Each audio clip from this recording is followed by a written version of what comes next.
Quais são os melhores valores de uma associação? Sua sede? O local onde está instalada? Seus equipamentos? Os mais importantes valores de uma associação são as pessoas que a compõem, gente que faz acontecer, gente que acredita em gente.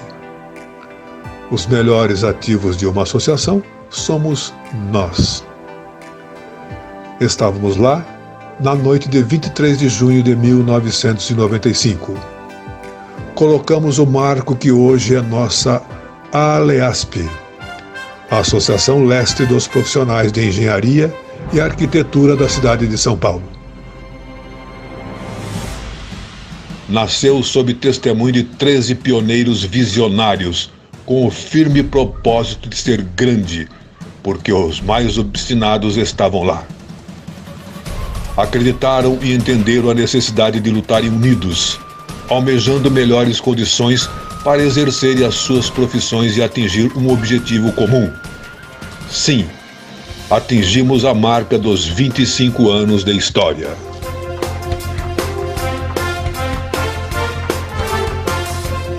Foi muito trabalho realizado nesses 25 anos. Tivemos diversas conquistas, todas conseguidas com esforço mútuo. Mais vitórias do que derrotas. Mas tudo valeu e vale muito.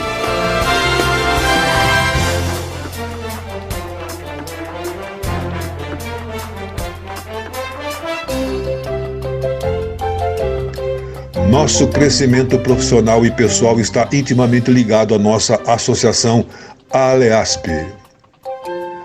Mantemos e iremos manter nossa cultura de congregar e valorizar profissionais que primam pela ética e responsabilidade no exercício de suas atribuições técnicas. 25 anos da ALEASP. Você é nosso protagonista e está escrevendo essa história conosco.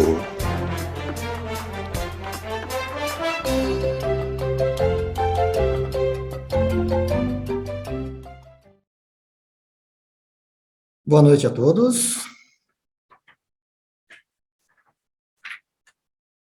Bom, gente, meu nome é Maurício Putinato, eu sou o atual presidente da ALEASP, Associação Leste dos Profissionais de Engenharia e Agronomia da cidade de São Paulo, e hoje extremamente inteligente, e a partir de agora eu vou passar a bola para esse meu amigo.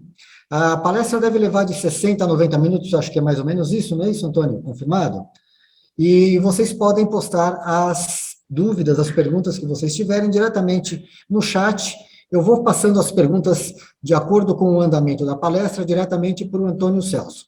E ao final da palestra nós vamos deixar um tempinho para que vocês também possam trocar uma ideia e conversar sobre a palestra e perguntar alguma outra coisa que tenha ficado para trás.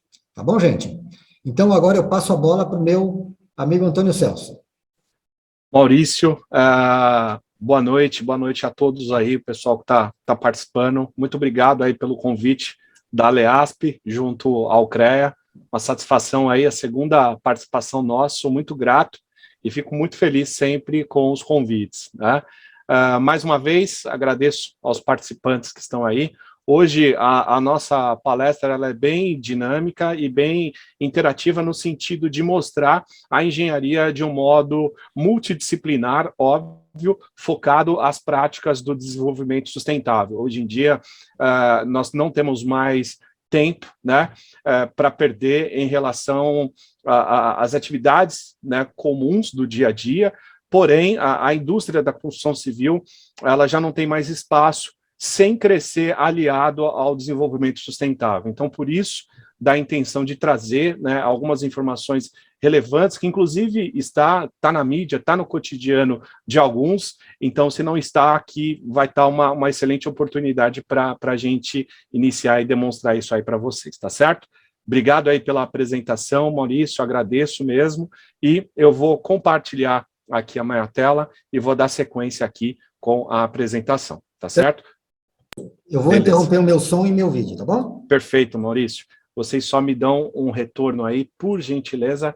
Estou compartilhando aqui a minha tela. Está aparecendo aí para vocês? Tranquilo? Perfeito. Perfeito, né? Beleza, Maurício, obrigado. Eu vou compartilhar aqui, né, de modo apresentação. Bom, então, novamente, né, obrigado aí pela oportunidade, Maurício, a Leasp, a Kelly também, que sempre me atende aí na parte administrativa da Leasp, junto ao CREA também. Bom, então vamos lá, o tema é esse que eu separei aqui para vocês, a indústria da construção civil, suas características, gargalos, né, novos sistemas construtivos, alguns com certeza vocês já conhecem, né, isso alinhado aí às práticas do desenvolvimento sustentável, junto aí à indústria 4.0, né, não vou abordar tanto a indústria 4.0, isso vai estar mais focado talvez numa próxima palestra, mas vou dar algumas informações.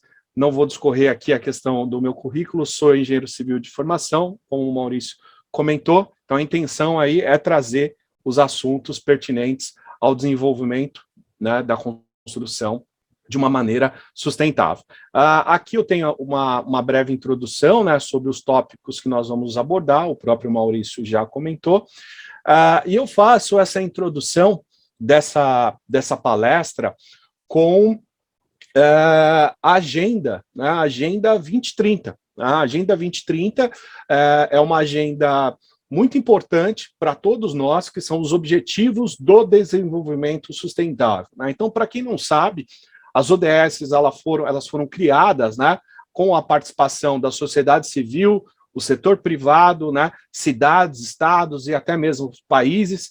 Ela foi concebida no ano de 2015, onde em Nova York, né, no mês de setembro, todo o grande aparato, né, dos grandes países, né, do G7 e também países em desenvolvimento, também foram convidados para que nós tenhamos aí uma agenda promissora voltada ao desenvolvimento sustentável. E isso foi cravado, por isso que se chama Agenda 2030, que é exatamente a intenção que no ano de 2030, né, nós tenhamos aí esses objetivos alcançados, né? Por isso, da data, então, nós temos aí basicamente 15 anos, né? Já se passaram aí praticamente 7 anos, e a gente tem um curto período aí para a gente poder atender os requisitos do desenvolvimento, né? Os objetivos do desenvolvimento sustentável. Para quem ainda não viu, né, deve estar se perguntando, tá, mas o que isso tem a ver com as questões, né, da indústria da construção civil com os objetivos da ONU, né? Ou os objetivos da ONU a gente pode considerar os objetivos do mundo todo, né? O primeiro slide eu trago aqui só para aguçar um pouco para vocês. Então, primeira coisa, né? Boas práticas na construção alinhadas, né, ao objetivo do desenvolvimento sustentável.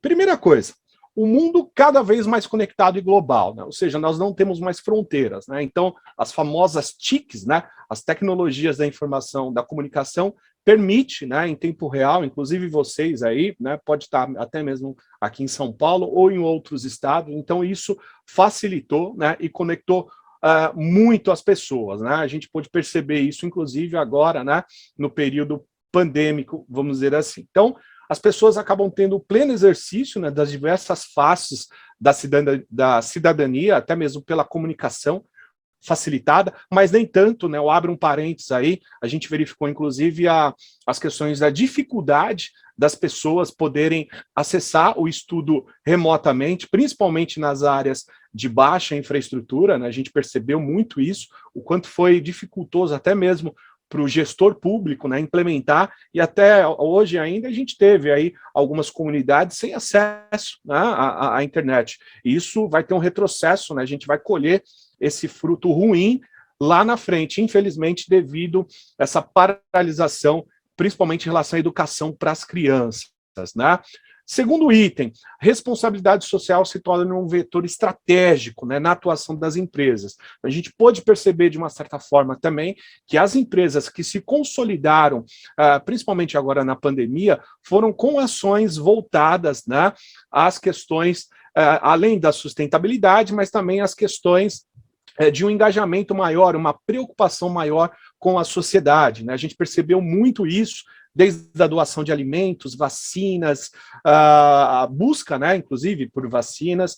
Então, isso, óbvio, existe no fundo uma questão, vamos dizer assim, uma questão de mercado, né, uma questão de se posicionar e ganhar novos clientes, faz parte também, óbvio, do negócio, mas também se torna um vetor estratégico, né? Então, hoje em dia, aquele discurso daquela empresa que quando você entrava num determinado site, ela falava que tinha um compromisso, né, de uma agenda sustentável, não ficava algumas, né, não todas ficavam só na fala, né? Hoje já mudou isso, a gente percebe que as empresas que buscam esse desenvolvimento sustentável, a criação de novos produtos ou sistemas ou serviços alinhado ao desenvolvimento, com certeza ela já começa a atrair o público, né, mais jovem, né, ou até mesmo nós de uma certa idade, se a gente pode falar dessa forma, ok? Então, a gente já começa a perceber que já existe um valor agregado, né, em um determinado produto e uma determinada situação onde é criado, tá certo? Terceira situação, essa aproximação que eu acabei de falar, né, as empresas, entidades, comunidades, vai exigir aí uma nova forma de fazer negócio. Vocês aí já devem estar no mercado, né, seja arquiteto, arquiteta, engenheiro, já começa a perceber uma certa movimentação no sentido, né, ambiental da coisa toda, se preocupar mais com as questões até mesmo da geração, né, da compra de materiais, da geração de resíduos. A gente já começa a perceber um certo passivo, né, ambiental, e esse passivo ambiental, ele é acompanhado de um alto custo, né? Inclusive, eu vou falar isso mais para frente. Por fim, eu crio, então, uma estratégia, né, de atuação empresarial que, com certeza, vai atrair investidor, né, eu vou atrair mais financiadores, consumidores, e, com isso, aquela palavra que todo mundo gosta de utilizar hoje, né, o engajamento, né? Então, as pessoas acabam aí participando, vamos dizer assim, de um engajamento maior, né, junto à sociedade e, obviamente, vai conquistar, né, pelo seu produto, pelo seu serviço, né, a confiança da comunidade, da sociedade como um todo. Perfeito?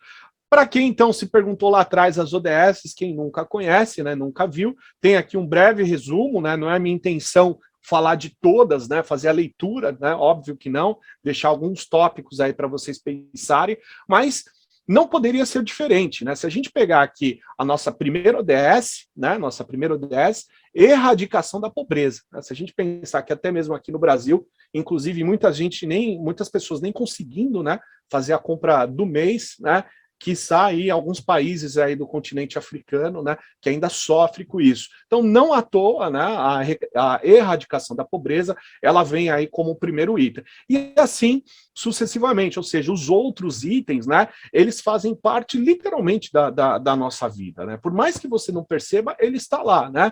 Segundo item, eu vou ler só os itens, depois os detalhes ficam para vocês depois, ok?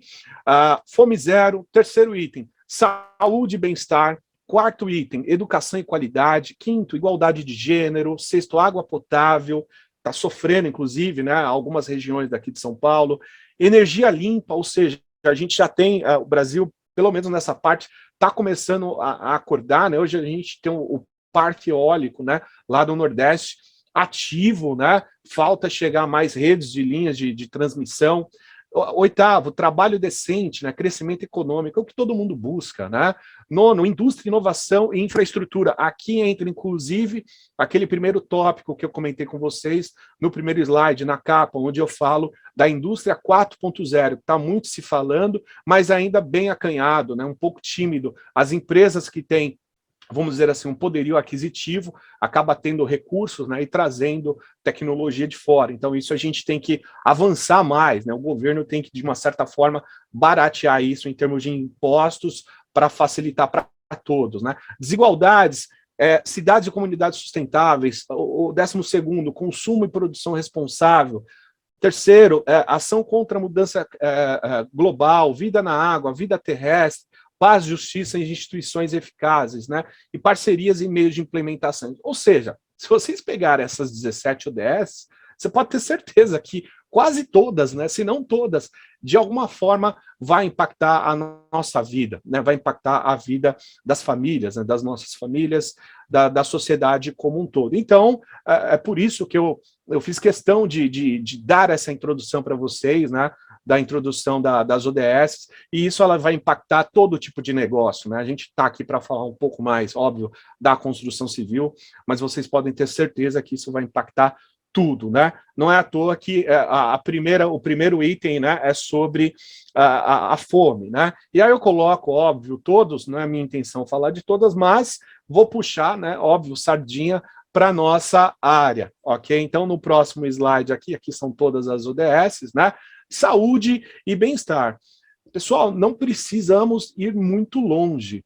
Se nós pegarmos questões de acidente de trabalho na construção civil, se eu não me engano, há um tempo atrás, nós perdíamos somente para acidente de carro, né? A construção civil era todo dia, você tinha um relato de uma morte, de acidente, né, nos canteiros de obra no Brasil. Então, isso virou literalmente uma pandemia, né, uma pandemia muito ruim no sentido de acidente e morte. E aí, óbvio, com muito custo, né, com incentivo também, de uma certa forma, do governo em querer reverter isso, o Ministério do Trabalho batendo em cima, NR18, né, que a gente bate muito nos canteiros de obra, tá certo? Os técnicos de segurança do trabalho fizeram um trabalho fundamental para que nós pudéssemos, né, diminuir esse passivo. Então, hoje em dia, a gente pega até mesmo, né, uma obra aí onde são os tocadores de obra, né, infelizmente, por N motivos, o proprietário acaba não tendo condições, a gente sabe, né, de contratar um responsável técnico, acabar colocando, né, nada contra os empreiteiros, até porque a gente precisa deles, né, utilizo eles, mas se você perceber, até mesmo a mão de obra, que era pouco qualificada, né, vamos dizer assim, hoje em dia ela já tem uma certa preocupação, né, principalmente questão do capacete, da luva, né, se você pegasse aí, sei lá, um canteiro de obra há 10, 15 anos atrás, você tinha pessoas ainda trabalhando ali de chinelo, né, apesar que se você procurar em alguns lugares, você até acha, né? Mas isso não é o cenário ideal, não vamos nem, né, citar isso. Mas o que eu quero dizer é o seguinte, a ODS, então ela preocupada com isso, ela bateu forte também no Ministério do Trabalho, não só aqui do Brasil. Quando eu falo no Ministério do Trabalho, imagina de todos os países, né? Falou, olha, construção civil é representativa em todos os países, estamos tendo muitas mortes, né, acidentes, o que podemos fazer, né? Então foi uma mexida também, né, provinda não só da ONU, mas também do interesse particular nosso aqui no nosso país, da gente reverter isso, né? Então, com a NR18 a gente melhorou em alguma situação, né? O próximo slide, inclusive, eu falo um pouco sobre isso, né? Eu até trago aqui, né, recente, né, matéria aí de 1 ano do Estadão, né? Pós-insegurança de barragens cresce depois de Brumadinho, né? Nova geração leva empreendedorismo de impacto para o setor de habitação. Então, olha só o desenvolvimento, né? Em função de uma deficiência, a gente acaba, infelizmente, né, teve que aconteceu isso, quer dizer, não era para ter acontecido, né? E aí que a gente começa a se desenvolver. Então, se você começa a perceber, né, essas questões das ODS, ela vem de encontro, tá certo? Com o que a gente propõe, né? Com o que seja mais ideal e a gente conviver num ambiente harmônico, vamos dizer assim, tá certo? E para complementar isso, eu trago, inclusive, deve estar para sair esse novo censo, né? A gente sabe que o censo aí geralmente se faz a cada 10 anos, era para ter sido concebido em 2020, infelizmente devido à pandemia, foi postergado, né? Inclusive nem ouvi mais informações na mídia, né, sobre o censo. Falaram que estava sendo feito, nem sei como é que está isso agora, né? E por que eu estou falando do censo? Porque o censo ela traz também informações pertinentes a todas as áreas, né? Então eu peguei aqui o último, tá certo? Feito lá pelo Sinduscom de Minas, em relação ao grau de instrução dos trabalhadores, né, da construção civil. Então, se nós pegarmos aqui a participação, né, massiva aqui, ó, olha só, 20%, 18% e 17%, né? Então, a gente pegar em maior número, pessoal, o 5º ano completo do ensino fundamental, né? Do 6º ao 9º, 18%, né? Então, assim, a gente começa a perceber, né? Óbvio que essa parte da educação superior melhorou um pouco, né? Com os programas, com os incentivos, com bolsas, né? Até mesmo de instituições particulares, isso melhorou, que bom, né? Graças a Deus melhorou. mas ainda é insuficiente, né? E isso reflete literalmente a qualidade da mão de obra que nós temos no nosso país, né? E aí, se a gente pega a outra situação aqui embaixo, né, outra tabela aqui, estoque de trabalhadores na construção civil por tempo, por faixa de tempo, né? Outro problema também, outro gargalo, né? Eu até comentei no início, que eu vou falar um pouco sobre os gargalos da indústria da construção, exatamente isso, né? Nós temos uma mão de obra muito rotativa, e isso, de uma certa forma, acaba prejudicando demais, né, o desenvolvimento da construção como um todo, né? Geração de passivo de maiores resíduos, né? Troca de equipes, patologias construtivas. Então, tudo isso, vamos dizer assim, acaba prejudicando, tá certo? Acaba prejudicando o melhor desenvolvimento da nossa indústria da construção. Então, se a gente pegar aqui, ó, olha só, os números mais expressivos, né? Cadê? 22% aqui, logo o primeiro item aqui, olha só, de 22% ficam mais ou menos 3 meses, né? E a gente entende por que isso, né? Nós entendemos por quê. Taxa de impostos muito alta. Como é que você vai sobreviver com uma construtora hoje, né? Pagando, tá certo? Os encargos, né? Os encargos sociais para o governo, né? Então é uma incidência muito alta, tá certo? Então, para a construtora ela poder sobreviver no mercado, por isso da palestra aqui hoje, né, dela começar a entender, né, a melhoria no seu processo produtivo, porque ela vai ter que ganhar basicamente na produção, né, porque os custos são atenuados em função dos impostos, tá certo, de uma certa forma, né, a contrapartida dos encargos sociais é muito alto, seja material, seja mão de obra, seja equipamentos para alocação, ou até mesmo para compra. Vocês que estão na área, né, nós que estamos na área, sabemos o quanto isso é oneroso, automaticamente acaba refletindo, né, uma pior situação na indústria da construção como um todo, né? Outro slide aqui também, só para complementar, né? Nova geração, então, leva empreendedorismo de impacto, acabei de falar, né, sobre isso, então tem promovido aí novas ações para melhores habitações, tá certo? Principalmente habitações de interesse social. Aqui a ODS 9, né, aquela situação que eu comentei com vocês, a indústria, inovação e infraestrutura. Então, isso aqui, pessoal, não é o Antônio Celso que está falando, tá? Isso daqui é uma pesquisa que foi feita, né, que a gente fez aqui pela BDI, Associação Brasileira de Desenvolvimento Industrial, e ela comenta que com o avanço da indústria 4.0 em todos os setores, né, a tendência é que nós temos aí uma economia significativa, isso em todas as áreas, né? Tem alguns alunos que me perguntam, professor, mas como a tecnologia vai me trazer, vamos dizer assim, um recurso ou maior, ou um menor gasto, né? Na minha empresa é muito simples, né? Por exemplo, aqui, eu até destaquei, peguei 3 aqui, que essa pergunta é bem recorrente. 35 bilhões por ano com redução de custo de máquinas de manutenção, né, em manutenção.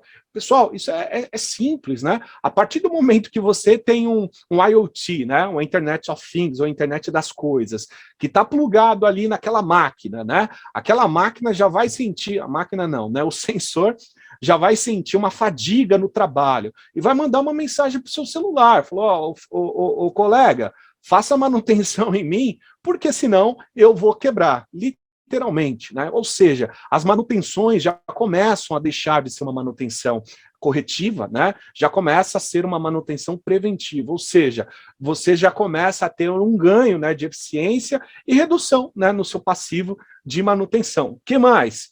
31 bilhões por ano com ganhos de eficiência produtiva, né? A gente pode alinhar isso daí, inclusive, com outras áreas, né? Por exemplo, o pessoal aí da energia térmica, né, da energia solar, ou seja, eu vou ter eficiência produtiva, eu vou garantir o meu consumo menor de energia, né, para pagar para funcionário, e pelo contrário, né, hoje em dia, inclusive, se você tem a possibilidade de gerar energia, né, você pode até vender para as redes, né, para as concessionárias de energia. Acredito que vocês já devem ter ouvido falar sobre essa situação, né? Mais um ponto aqui relevante, né? ODS 4. Eu falei que eu não ia falar de todas, não vou falar, mas as principais eu tenho que falar, né? Eu comentei com vocês sobre educação e qualidade, né? Vem à tona aí as questões da pandemia também, né? Pandemia aumenta interesse por cursos na área da saúde. Deputado da bancada da educação querem que o edital do 5G inclua internet em escolas. Aí eu faço até um parênteses aqui, por ser professor, eu atuo também em campo, né? Eu sou professor somente no período noturno, durante o dia eu trabalho com obra. E eu sempre falo isso para os meus alunos também, que a internet deveria estar na cesta básica, né? É uma vergonha que em algumas regiões nós não temos ainda o acesso à internet. Volto a falar, a educação é a base de qualquer país, por isso que eu sempre vou bater na tecla da infraestrutura básica, né? A infraestrutura básica vai precisar de vocês, né? Vai precisar de nós, né? Seja você arquiteto, engenheiro, engenheira, vai precisar muito da nossa profissão, graças a Deus, tá certo?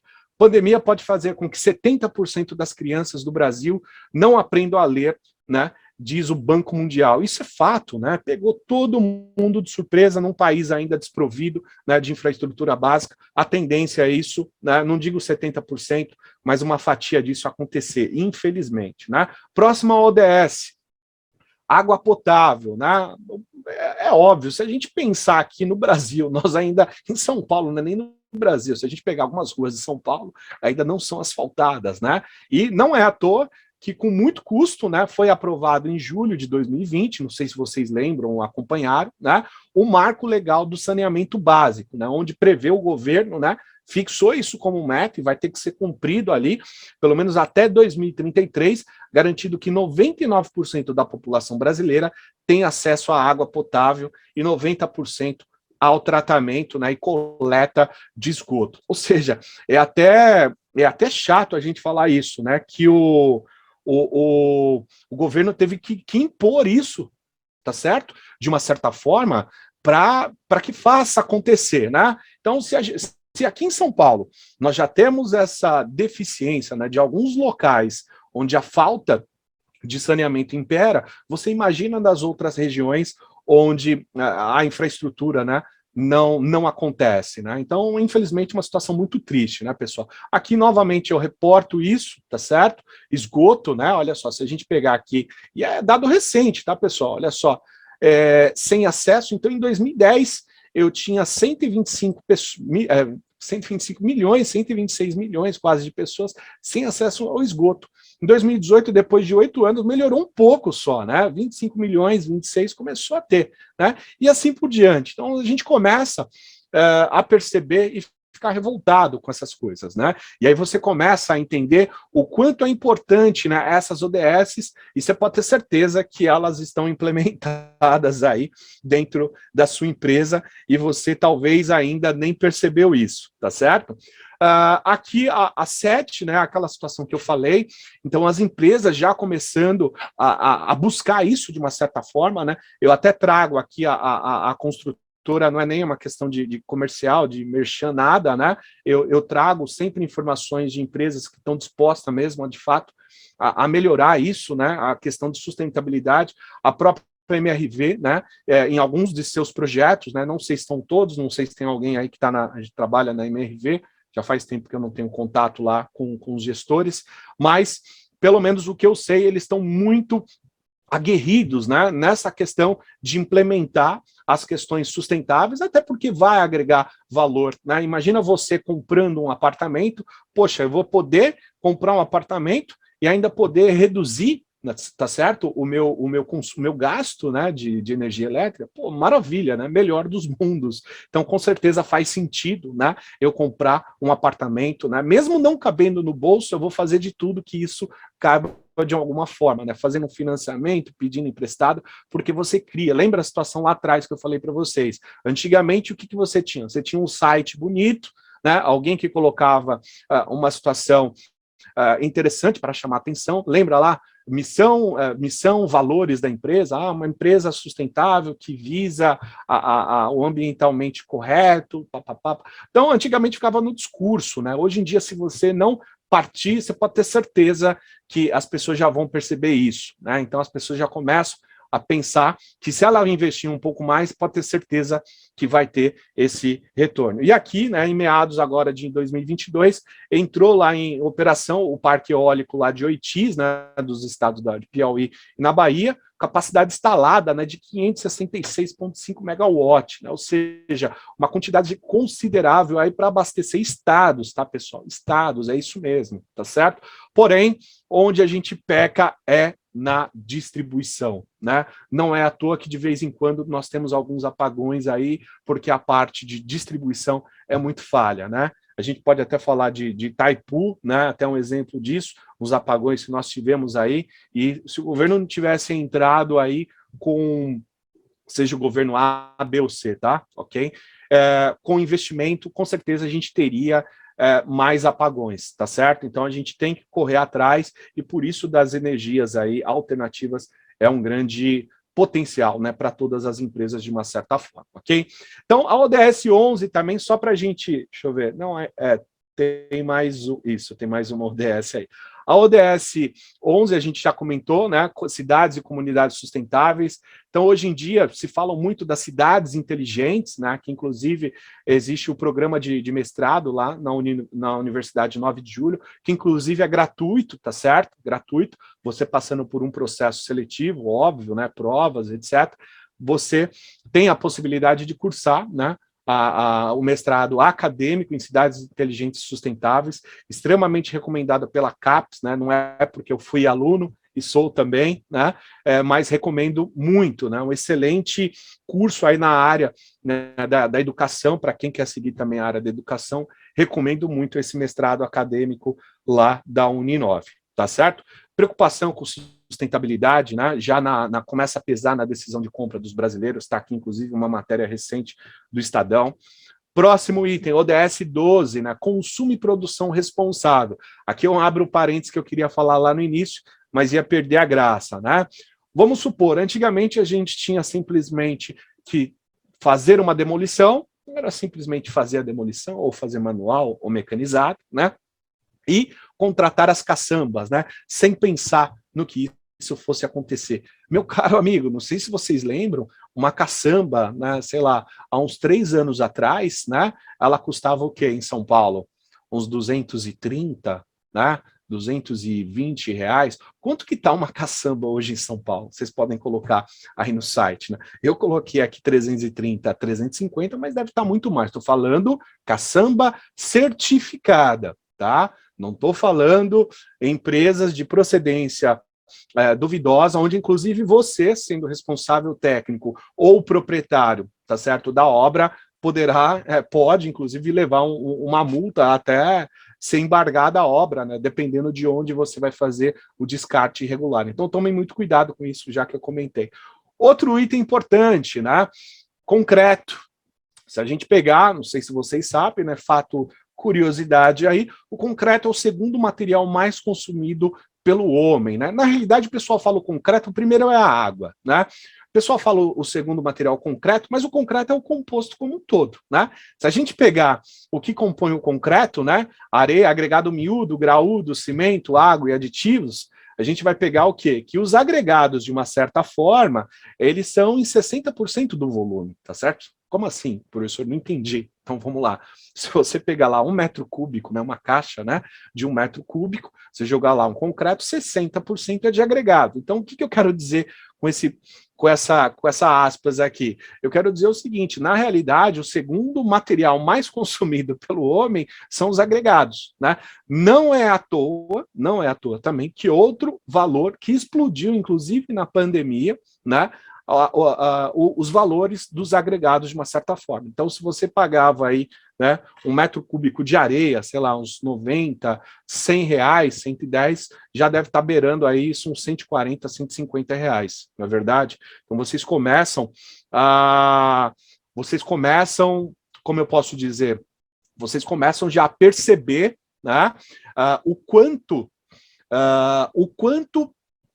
a não gestão, né, dos recursos naturais começam a encarecer a sua obra, né, começa a encarecer o seu projeto. Exatamente por isso. Você tem uma demanda muito grande de material, né, você tem uma gestão desde o cliente particular ou até mesmo, né, falhas, vamos dizer assim, do gestor público, né, que com certeza compromete esse processo. Não é à toa que a ONU colocou isso, né, lá na ODS 12, né, consumo e produção sustentável, né? Então, até coloco alguns dados aqui de aumento, né, inclusive aqui dos reajustes que nós tivemos, né, desde o ano passado até hoje. Pessoal, eu lembro muito bem, em março, né, no mês 3 de 2020, não sei se vocês lembram, um saco de cimento estava R$23, é verdade? Quanto é que está um saco de cimento hoje?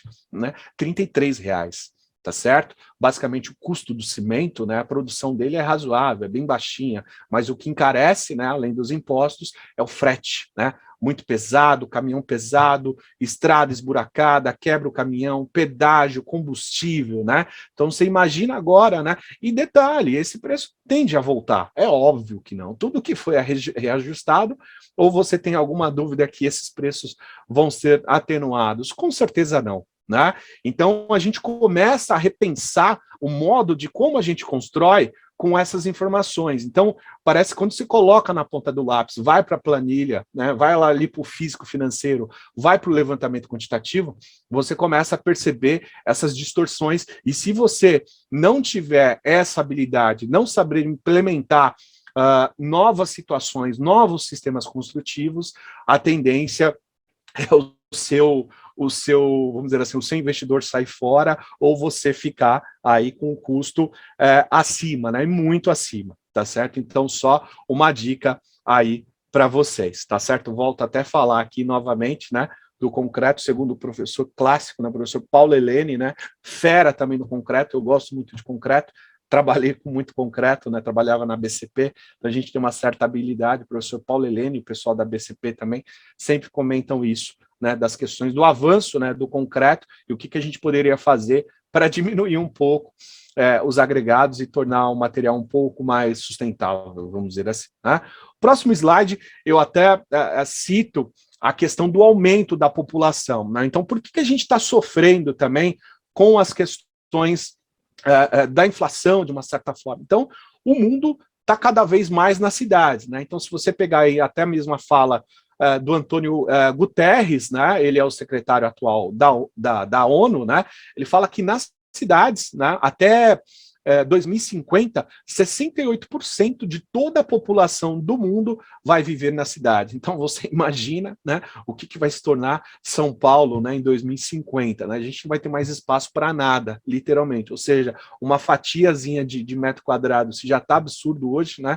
Sei lá, imagina nessa data, né? A gente não quer nem pensar. Ou seja, a tendência é cada vez mais a população migrar, né, da região, vamos dizer assim, rural, né, e migrar para a região urbana. Então, cabe aí, né, os arquitetos, arquitetas, volto a falar, né, os novos gestores públicos, né, o pessoal do planejamento urbano, propor, né, novos desafios, por isso aí, das cidades inteligentes e sustentáveis, né, então, a Uninove aí acertou muito bacana no tema e no curso, né, que está sendo muito bem aceito aí pelos alunos, isso é muito bacana. Mais um dado aqui para vocês terem uma noção do aumento dessa geração, inclusive de RCD, a gente chama RCD, né? Se vocês pegarem alguns livros, algumas literaturas, você vai ver que RCD é resíduo, né, de construção e demolição. Em alguns outros livros vai estar RCC, que é resíduo de construção civil. Né? Então, você pegar a Brelp, né, que é a Associação Brasileira, né, dos Coletores, tá certo?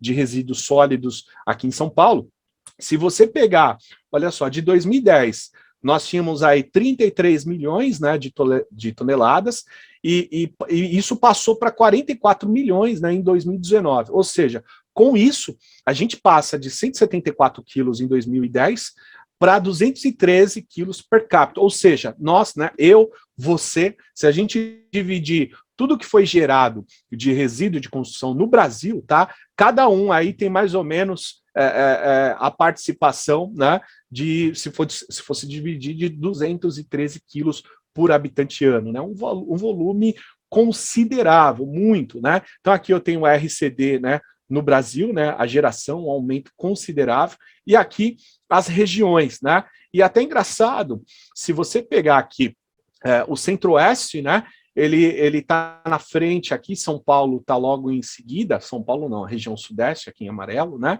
Então, você pega aí a região centro-oeste, a região sudeste, as regiões mais populosas, vamos dizer assim, né? O Nordeste também tem uma parcela da geração, né, de resíduos na construção civil como um todo. Perfeito?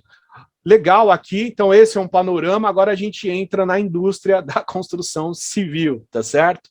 Não que a gente não estava, mas deu um panorama geral para vocês. Então, quando a gente fala de indústria da construção civil, pessoal, a gente fala no KNAI, né, o 2.0, né? Então, o KNAI, para quem tem empresa aberta, aí é basicamente é uma sigla, né, que a Receita Federal utiliza, né, e os órgãos públicos para classificar qual tipo de serviço, né, ou de atividade que a sua empresa está consolidada. Então, o KNAI nada mais é que Classificação Nacional das Atividades Econômicas, e a nossa área da construção civil, ela está baseada aí no KNAI 2.0, beleza?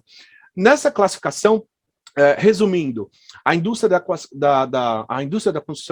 construção civil, ela se divide em duas: construções leves e construções pesadas, tá? É exatamente assim que ela divide, inclusive no KNAI ela até abre um parênteses, e é assim que eles colocam, tá? O próprio nome já diz tudo, né? Construção leve, você vai ter a construção da sua casa, da minha, do seu prédio, do meu prédio, do hospital, né, de condomínios, shopping centers, escolas, complexos hoteleiros e etc. Construções leves. A construção pesada, óbvio, construção de maior porte, né, está voltada, então, para as obras de infraestrutura, né, no nosso país: saneamento, pontes, rodovias, viadutos, obras de túneis e etc. Né? E aí eu acho até interessante também que o KNAI 2.0, quando ele entra na nossa área, é por isso que quando a construção civil, né, ela tem alguma queda, por isso que impacta muito as nossas vidas, né? Vocês vão entender o porquê, né? Desde a geração de empregos diretos e empregos indiretos. Então, se você pega aqui a indústria geral, a nossa, ela não se divide só na parte da construção, ela tem mais, né? Ó, eu tenho aqui a extrativa, eu tenho a de transformação e eu tenho aqui de serviços, serviços especializados, né? Extrativa de rocha, de agregado, do granito que você coloca lá no seu banheiro, na sua pedra lá da sua cozinha, né? Que é a extrativa B. Então, olha só a quantidade, né, de geração de empregos que a indústria gera. E na nossa área, basicamente no setor F, né, ela se divide no KNAI 42, obras de infraestrutura, né, obras de grande porte, inclusive voltei hoje, né, do litoral, tenho obra lá no litoral. Se você pegar aí a rodovia, né, a nova Tamoios, né, se você pegar ali a Tamoios, você vai ver as obras de arte, literalmente, né? Os túneis ali da Nova Tamoios são fantásticos, né? A topografia, você fica absurdo, e parece que você não está subindo, parece que você está numa estrada plana, né? E aí você começa, inclusive, a perceber o quanto que a topografia, para quem não gosta de estudar topografia aí, né, vai um puxão de orelha, né? Então a topografia é o que vai ter o traçado ideal da rampa, né, da subida, literalmente, para que você tenha a menor escavação possível, né, e o menor gasto, obviamente, sem forçar o seu carro e ter uma subida harmônica, né? Então essa é a grande finalidade, né? Mas é óbvio que a topografia ela está dentro do guarda-chuva da engenharia, né, e da arquitetura como um todo. Então isso é muito bem-vindo para nós, né? E aí se a gente vai aqui para a esquerda, a gente pega aqui o KNAI 41, né, que é basicamente a nossa área, né, de atuação, construção de edifícios, incorporação imobiliária, e o outro KNAI, né, de serviços especializados. Aí você tem demolição e preparação do terreno, obras de acabamento, né, instalações elétricas, outras, e outros serviços especializados. Então, por isso, pessoal, quando se fala, né, na derrubada aí do PIB do Brasil, está muito ligado à indústria da construção civil, né, porque direto e indiretamente nós geramos muito emprego. Então, é por isso que a gente acaba aí sendo, vamos dizer assim, o tendão de Aquiles, né, literalmente, do país, né, como um todo. No próximo slide, então, algumas coisas não, né, o detalhamento lá que eu comentei com vocês sobre a cadeia, né, produtiva. Olha só, eu tenho que extrair a madeira, a areia, aço, cimento. Olha só o quanto de emprego eu vou gerar. Depois eu vou pegar isso, vou transformar em elementos para a construção. Como assim? vou transformar areia, cimento, né, e brita em concreto, tubos e conexões, então eu vou pegar aqui por meio de minérios, né, vou gerar tubos e conexões, e assim por diante. Então a gente percebe, né, que a nossa área de influência é muito grande, tá certo? Então aqui, construções de porte leve, já falei, não vou ficar me atendo, inclusive esse aqui é um dos túneis, tá? Tive a oportunidade de fazer uma visita, né, um contato que eu tenho, então essa foto aqui ficou bem legal, né, desemboque aqui de um dos 2 túneis lá da Tamoios, tá certo? Esse aqui eu não consegui, mas esse aqui de fora consegui ter acesso, muito legal. Né, aqui outras fotos, né, aqui a barragem de Rotterdam, né, aquela barragem lá do Super-Homem, né, do filme clássico, né, os Estados Unidos são fera nisso, né, o marketing é com eles, assim que eles fizeram, né, a história do filme, assim que eles fizeram lá a barragem de Rotterdam, né, eles já lançaram o filme e colocou o Super-Homem lá para segurar, né, a barragem de Rotterdam, exatamente para o mundo ver a barragem que eles construíram, né, no meio do nada, né, no meio do deserto, das rochas lá. Então, de fato, é fantástico, né?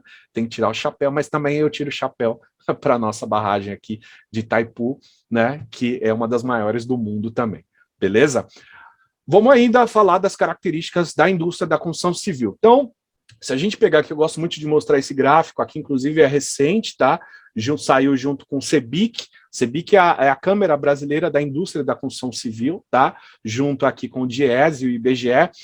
Nós temos aqui o PIB da construção civil em laranja e o PIB do Brasil em azul, né? Então, se você comparar aqui, ano de 2015, né? 2016, 2017, depois dessas obras aqui que tinham meio que finalizou, né?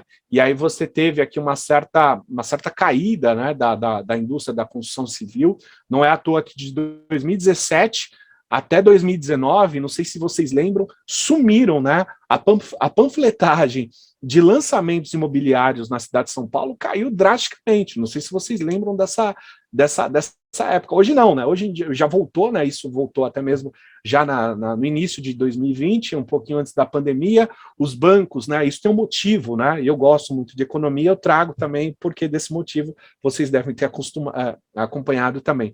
Primeiro, né, redução dos juros bancários, então isso facilitou também o acesso ao crédito, né, ao financiamento. Então, houve uma retomada, né, uma possibilidade disso em relação à retomada, né, dos juros, né, uma imposição até mesmo, né, da indústria, da construção de uma certa forma. O governo, né, que entrou não estava ajudando muito. Então, a indústria começou a bater ali em relação aos juros, diminuir. Então, com muito custo, isso favoreceu também os novos lançamentos. Então, todas aquelas construções que estavam paradas ali, voltou, né, a acontecer. E a gente pega, inclusive, né, novos lançamentos, isso depois a gente teve aí uma crescente, saiu do zero, né, e começou a subir aqui em meados de 2019, né, e aí depois isso manteve uma crescente, agora está meio que estabilizando, os juros estão voltando a subir, né? Isso é um fator de equilíbrio também da construção, mas ainda está em alta. Mas voltando ao que está escrito aqui, eu não gosto muito de ficar lendo, por isso que eu sempre comento aquilo que a gente tem habilidade e vai falando para vocês, mas importante destacar, né? Primeiro, o setor da construção civil se caracteriza por alto elevado efeito, né? Ou seja, um efeito multiplicador, tá certo? Aquela situação de empregos diretos e indiretos, né? Nós temos, infelizmente, um intensivo uso da mão de obra, né? Inclusive, o governo, de uma certa forma, ele força isso, né? Porque o que acontece? Volto a falar, independente do governo A, B ou C, o que acontece é o seguinte: como não se deu tratamento exclusivo à educação no nosso país, nós sempre vamos depender do quê? De mão de obra que a gente chamava barata, que não é mais, né? Então, o governo trazendo tecnologia poderia tornar mais as empresas, né, ou facilitando isso, tornar mais as empresas competitivas, né, de uma certa forma facilitando mais a educação para as pessoas e para que todo mundo tenha, né, um acesso à educação digna, consequentemente a nossa mão de obra, né, e o retrabalho que nós temos na construção civil, ele ainda é muito grande. Então, os gargalos nossos, nós temos muito que que atuar, né, nesse sentido. E com isso, para atuação, né, essas são as questões da sustentabilidade que a gente está comentando, investimento massivo na educação e em tecnologia também. Por isso que eu falo um pouco sobre os sistemas construtivos. Mas ainda vamos aguçar um pouco mais isso, né, os gargalos, né, porque a característica da produtividade nossa é muito ruim, né, o famoso, né, não gostaria de usar isso, mas o famoso retrabalho. Primeiro, político, né, isso não tem o que falar, né, você pode gostar, né, ou não da atual gestão, né, federal, mas não tem como a gente avançar, né, com entraves burocráticos, políticos, isso atrapalha demais.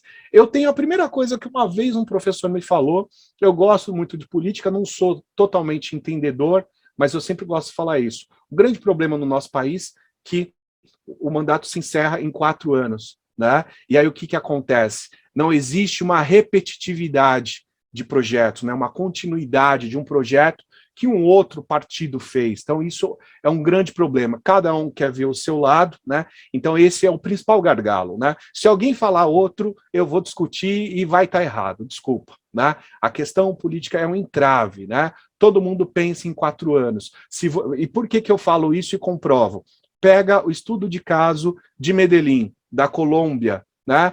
Colômbia saiu de 100 assassinatos, né, pós Pablo Escobar e durante Pablo Escobar, tá certo? E reduziu isso para 20, tá certo? Na Colômbia como um todo. Investindo em quê? Infraestrutura, planejamento urbano e educação. Então é isso, tá certo? Então dá sim como fazer, sem contar que o PIB deles é bem menor do que o nosso, tá certo? Então, a primeira questão, de fato, é política. Os bancos, outro entrave, financiamento no máximo de 70% a 80%, né? Isso é fato. Você vai comprar um imóvel, você tem que ter uma grana ali, você tem que ter no mínimo de 20% a 30%, uma garantia, né? Para que o banco possa financiar isso. Ou seja, se o comprador não tem ali na poupança, né, uns 30%, vai ser muito difícil. A tendência é ele continuar, né, na precariedade, no aluguel, de uma certa forma. O que mais? Parte cultural, não poderia também deixar de falar, professor, tem a parte cultural, também concordo contigo, não é à toa que está aqui, uso intensivo de mão de obra, eu até coloco entre aspas, ainda barata, né? Nem tanto, a gente sabe que a mão de obra meio que foi obrigada a reduzir, porque senão o empreiteiro não também pegava a obra, porque o material foi lá para cima, se o material está lá em cima e a mão de obra também está lá em cima, não vai ter obra, então de uma certa forma foi meio que ali GA, né? Goela abaixo, os empreiteiros, de uma certa forma, tiveram que reduzir um pouco o seu lucro, né? Porque senão não iria acontecer a obra. Principalmente muitas pessoas desempregadas, fica difícil. Segunda questão, medo de inovação. Se a gente pensar em falar de drywall, né? Essa parede que eu estou aqui em casa, aqui, né? Ela tem uma parte em drywall. Se eu falar para uma pessoa de mais idade, né? Que daria para ela fazer uma parede para separar o ambiente em drywall, ela ia brigar comigo. Ela falou: você está louco? Vai cair a sua casa, né? Então, e se a gente pensar que nos Estados Unidos já se utiliza isso, né, há mais de 30 anos, né? Sei lá, quem é um pouco mais antigo que está assistindo aí, quanto tempo já tem o drywall aqui, né? Eu já estou quase liberando os 40, então, sei lá, que eu me lembro aí uns 20, 25 anos, na verdade, então é recente. Se você pegar a própria estrutura metálica, que eu vou falar aqui, a estrutura metálica chegou à fábrica da FEM, que é a fábrica de estrutura metálica lá em Volta Redonda da CSN, né, em 56, 60, enquanto os Estados Unidos tem aquela foto clássica lá do Empire State, se eu não me engano, 1890, 1880, alguma coisa, inclusive é clássica, né? Aquela imagem, né, dos operadores comendo, né, se alimentando ali na hora do almoço, em cima da viga metálica, lá no último andar, mais de 200 metros de altura, sem corda, né? Virou clássico essa foto. Então, se a gente falar de estrutura metálica, e você vê que a estrutura metálica começou no Brasil aqui na década de 60, bem acanhada, então a gente está muito atrasado, né? Está um pouquinho, estamos melhorando, não sou tão pessimista assim, mas está melhorando, né? O que mais? Tributário, nem se fala, né? Vai contratar ou comprar alguma coisa. Capacitação, aquilo que eu falei, capacitação em novas tecnologias, na visão sistêmica do edifício como um todo, domínio das interfaces, né? que mais? Empreendimentos grandes, né? Então eu tenho um tempo longo, vai comprar um terreno, vai construir hoje um prédio na cidade de São Paulo. O que você tem que fazer? Você tem que comprar todo o entorno, demolir. Aí primeiro você tem que ver se vai conseguir comprar daquele senhorzinho que ganhou aquela casa lá, eu não vendo isso daqui para nada. Aí o seu projeto vai por água abaixo, né? Putz, eu precisava de comprar aquela esquina para fazer o meu empreendimento como um todo. Então já começa por aí. São Paulo não tem mais terreno, por isso que eu tenho que comprar de todo mundo a quadra toda, literalmente, né, comprar todas as casas, fazer o processo de unificação das matrículas, né, dos lotes, para eu ter um lote só, unificado e retificado, né? Isso, se for só unificado, melhor dos mundos, né? Isso quando você tem que retificar, né? Que alguma medida foge ali do que consta na matrícula. Aí ferrou tudo, né? Primeiro, tempo longo para remembramento, inclusive coloco aqui, né? Tempo longo para aprovação do projeto, nem se fala. Se você somar tudo isso, pessoal, de 5 a 8 anos, e é fato, não foi à toa que a Associação Brasileira de Incorporação Imobiliária, o que eles fizeram? Eles tiveram que aprovar a lei do distrato, né? Antigamente, o que é a lei do distrato? Antigamente você comprava um imóvel, putz, foi mandado embora, né? Sem querer, não deu certo, a empresa me mandou embora, estou com financiamento. Então você ia lá e devolvia, né? O empreendimento. Então, estava tendo muito isso, até que, de uma certa forma, aconteceu de reverter isso, né? E hoje, tanto que se você devolver, né, espero que não aconteça com ninguém isso, 50% até 50% fica com, pode ficar com as empresas, né? Então, por isso que acabam se criando um gargalo, né? Muito problema. Próximo item aqui a gente já falou, os custos administrativos, aumento da mão de obra. Então, por isso que esse ciclo de construção vai ficando cada vez mais difícil, não é verdade? Só para vocês terem uma noção em relação a todos esses gargalos, o que isso impacta, né, na produtividade no nosso país? Impacta demais. Se a gente pegar aqui, impactos, tudo bem que esse é um gráfico um pouco antigo, né, mas traz uma base para a gente. Então, olha só.